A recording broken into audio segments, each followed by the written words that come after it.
Hello YouTube, Larry here again with Curio Mechanics. In today's video, we're going to talk about the mini disc format.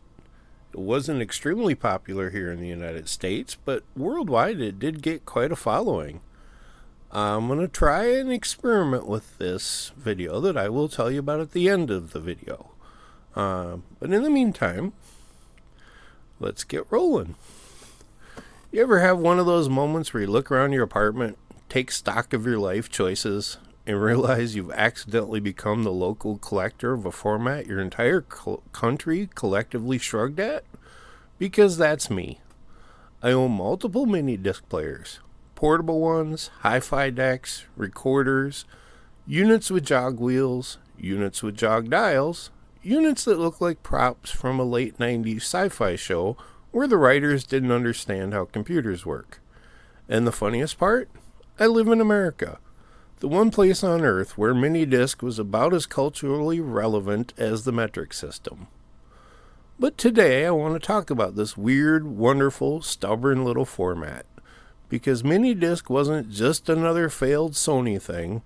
It was a genuinely brilliant piece of engineering that deserved better than the polite nod it got from US consumers before they went right back to wearing out their CD Walkmans and pretending MP3s didn't sound terrible. So buckle up. This is the story of minidisc, the format that thrived everywhere except the place I happened to be born. Let's set the scene. It's 1992. Grunge is in. CRTs weigh more than your car, and portable music is dominated by two things: cassette tapes, which were cheap, durable, and sounded like somebody recorded your favorite song through a sock.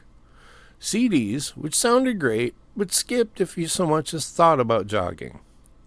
Sony looked at this chaos and said, what if we invent a format that solves literally every problem at once?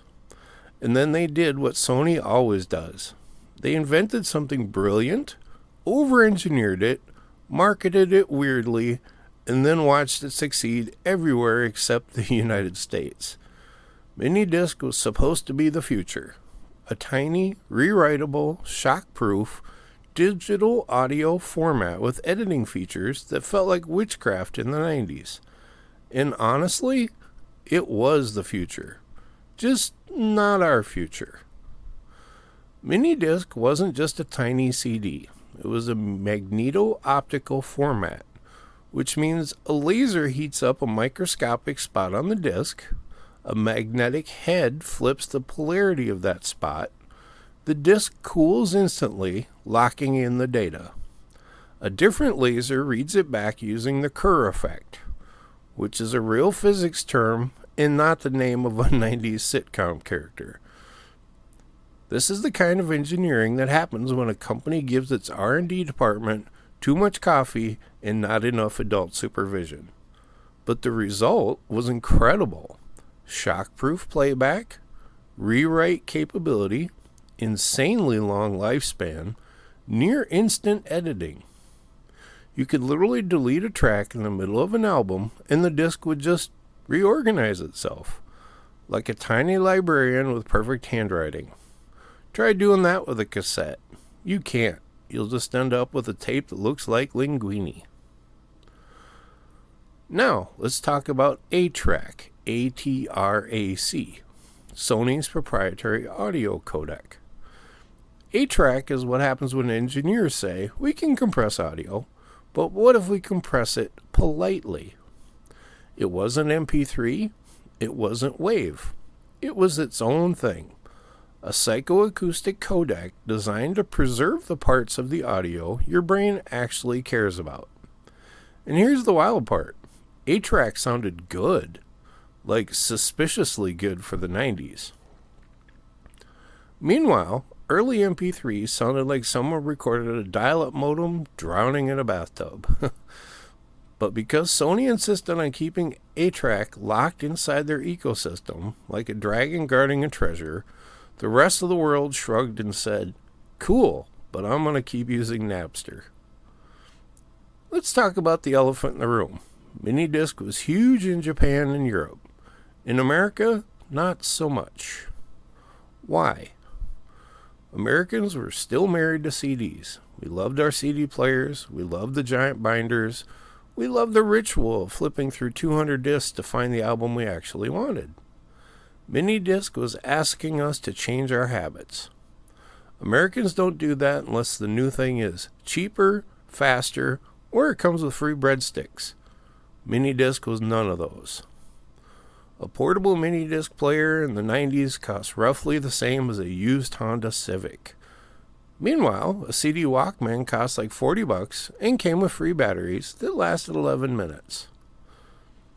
Japan got sleek, colorful, futuristic units that look like props from Ghost in the Shell.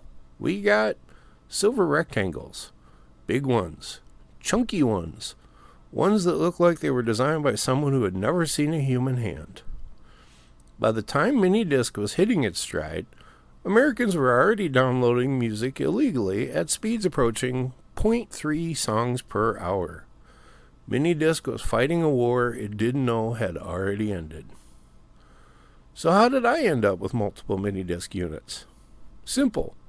I made the mistake of buying one. And then I made the second mistake of using it. Because here's the thing nobody tells you. Minidisc is fun. It's tactile. It's interactive.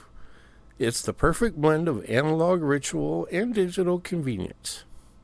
You get to label discs, organize tracks, edit recordings, slide that little shutter open like a fidget toy, hear the soft whirling of the mechanism like a tiny robot purring.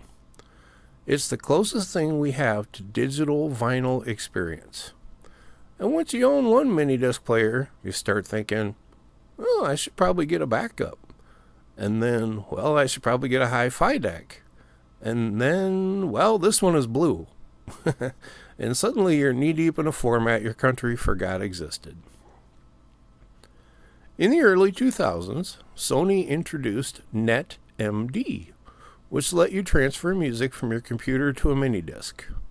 This should have been the moment minidisc took over the world.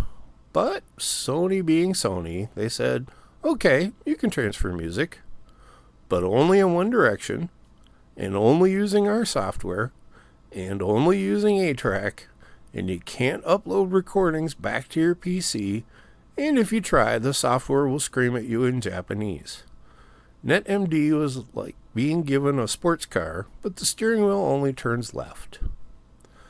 Then came HighMD, the last evolution of the format.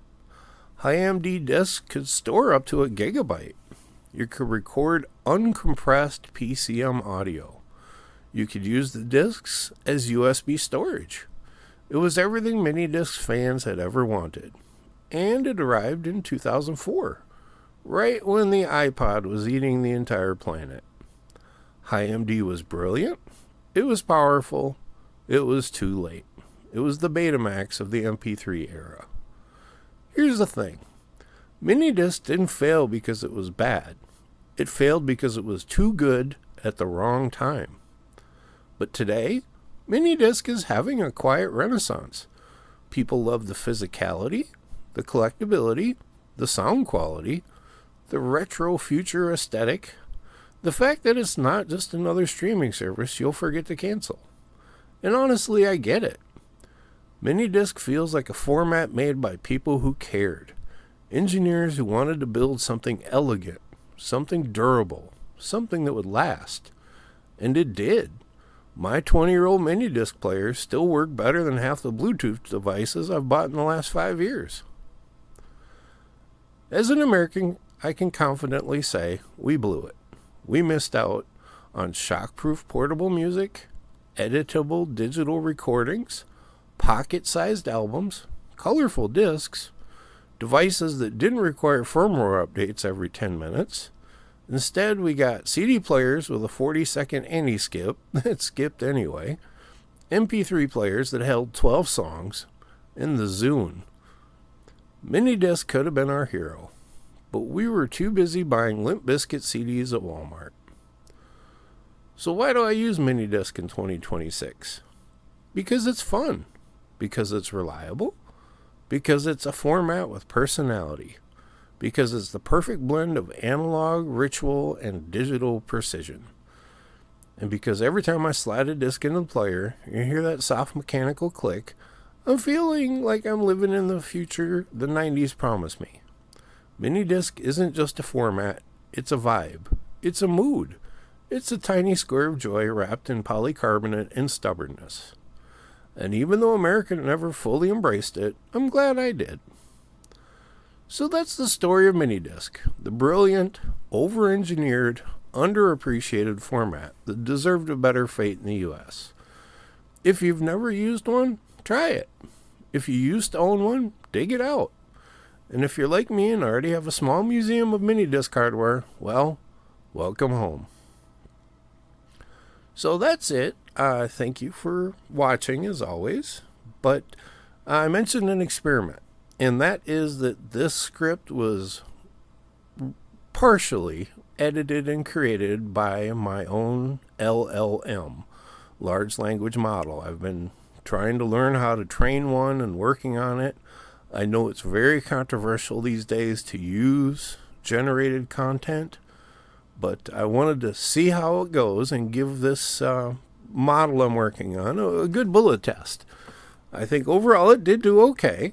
There's still some work probably, but nonetheless, if you have an opinion, feel free to put it down in the comments, or feel free to just give me a thumbs down or a thumbs up. But the Minidisc story, this is all very much from the heart. I enjoyed it. When I first got mine, I was pleasantly surprised by the audio quality. I was genuinely not expecting it to sound as good as it did. Even in its highest compression rates, it's very acceptable. So I do have a soft spot for Minidiscs. But that's it for now. And again, thank you for watching, and I hope you enjoy your day.